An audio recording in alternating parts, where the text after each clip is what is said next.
Hello everybody, it is me, Casey, and today we are doing Chrollo X Listener. Punishment. You and Phaeton were fighting. Again. Phaeton looks at you before saying, "This is why you shouldn't be out." Hey! You literally destroyed half of a building while we were still in it. Shut up, Phaeton. I didn't do it on purpose. You still did it, risking our lives. You didn't even tell Pakinotto. It's not my fault. You are always so annoying, Phaeton.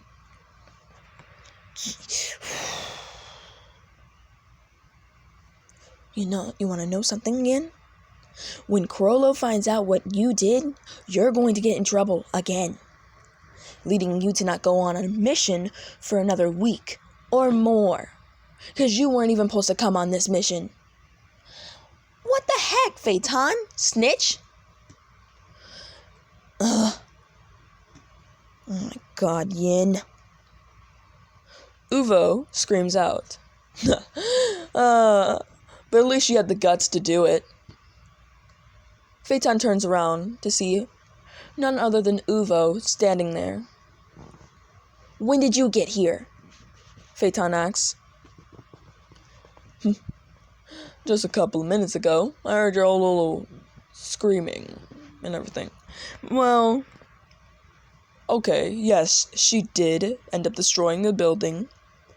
But do you even know why she did it? All I know was that it was an accident. But you also know that her Nen ability will never trigger unless something was threatening her. True. Yin, what happened? Okay, so I came across this weird guy who was trying to fight me. I almost beat him, but he tried stabbing me through my heart. And then my whole little thing triggered. I beat him to a pulp, but in return, the building started to crush.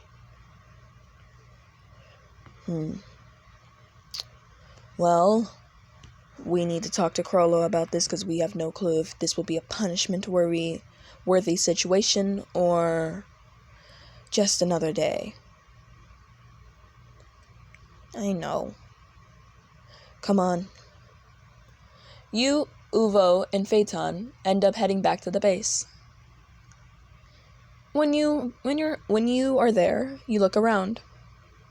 You didn't see Chrollo anywhere. Then a certain pink-haired girl comes up to you. You look at her before saying, "What do you need?" She looks at you before saying, "Girl, sucks to be you. Go to Chrollo's room." No. Yep. You're gonna get punished. It's gonna be another week without going on any of the missions. Yeah, that's your fault. And fighting with Phaeton? Ooh. Wait, how'd you know about that? Remember our newest addition? Wait, no. I probably shouldn't add him into the story. Wait, how'd you know about that? Girl, you know we got friends that are everywhere. Yeah. Let me guess, Pakinotto told you? Or was it one of Phaeton's little friends? I can't reveal that. Or was it Chizuki? She looks away. You snitched, Chizuki. And I didn't tell anybody about what happened to you. Chizuki appears and looks at you. Huh? What happened? I forgot. Oh, don't dare play the forgetful card. I'm genuinely confused, Yin. What did I do wrong? Chizuki. Anyways, Ian, you should probably go to his room. You're in trouble. Why? Bye, she says, while walking away from you. You end up walking towards the room, looking around to make sure none of the Phantom Troop was around the room, listening in. When you walk inside Chrollo's room, he looks at you before closing his book and looking directly into your eyes. Yin. You look at Chrollo before saying, "Yeah, boss? How many times do I have to tell you to stop fighting with Phaeton? You and him are extremely powerful Nen users, and we really wouldn't want either of you to get hurt, do we?" No. 'Cause after all, the whole troop is a family, remember? Family never fights. Yeah, I know. So, want to explain what happened? He says, the grip on his book tightening. You look at Chrollo before saying, "I followed them after seeing that they were going on a mission because I wanted to go on it. And I may have gotten into a fight with a man or whatever, and he may have tried to attack my heart, which would have led my Nen ability to come out, and I may have pummeled him into the ground, and the result of that was the building crumbling." Okay. Yin, come here. You look at the door. You tried opening it, because you already knew where this was going. You tried, and it was locked. Next thing you know, you're pinned down by the one and only Chrollo, as he looked into your eyes. Chrollo looked at you before saying, "Yin, that's another punishment that I had to give you. Disobeying the leader's orders," he says to you. You look around, trying to find a way out of the situation, as he puts his head onto your neck, as he listens into your heartbeat. You try to apologize, but it's already too late for apologies. First, you disobeyed my orders when I told you to stay here. Then, you got into a fight with Phaeton. Then, you disobeyed my orders again when I told you to come. So, Yin, how will you be repaying me? You look down at your boss before saying, I don't know." You don't know.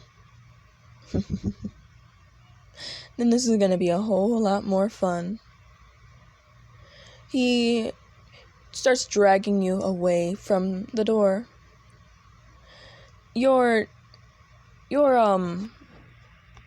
thoughts were scattered as Chrollo threw you on top of the bed. He pins you down before putting his head onto your neck again. He listens to your heartbeat before giving you a kiss on your neck, then on your collarbone, and starting to move up. He moves up all the way to your lips before kissing them, biting your lip just a little to give access. When he's in, he instantly starts kissing you and making out with you. See, there's one thing about you that nobody knows except a certain pink-haired girl. Because if anybody would have known, they would have thought that you were pure. Which, yeah, you are. Because you still have that thing. But let's be honest. People would think you were even more pure. You still had your V card. Meaning, you were probably the ages of 20 and you still had that card. That's a bit strange and honestly impressive.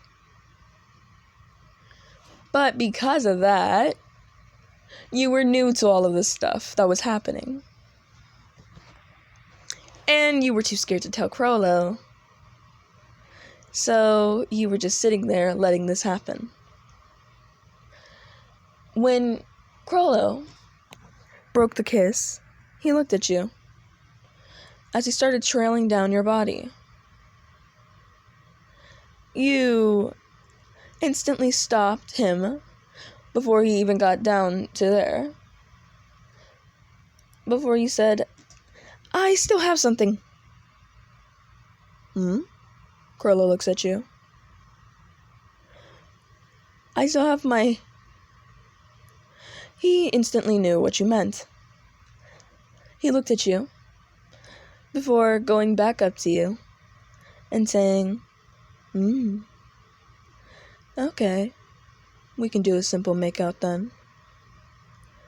He continues to what he was doing, leaving hickeys all over you, but still trying to, stay away from those areas. As he picked you up and sat you on his lap, he looked at you before saying, "Honestly, I'm surprised that you even still have that." With a body like yours, I would expect it to be gone by now. Yeah, I know. You and him sat like that for a little while, as he continued kissing you. Then, the door slammed open. As Chizuki came in. "Hey, boss, slight issue. Uvo may or may have not broken down one of the walls again." Chrollo looks at you before looking at Chizuki and saying, "I guess we have to leave it off here." As he sits you down on his bed before walking out of the room. You were blushing extremely hard as you laid on top of his bed. You were screaming in your head. And Chizuki was still in the room. She looked at you before saying, "So, are you and the boss dating?" She says. You look at Chizuki. Then you thought to yourself, "Wait, are we?" And I'm going to leave it off here because I'm going to make a part 2 of this because I just freaking got attached to this story. Yay!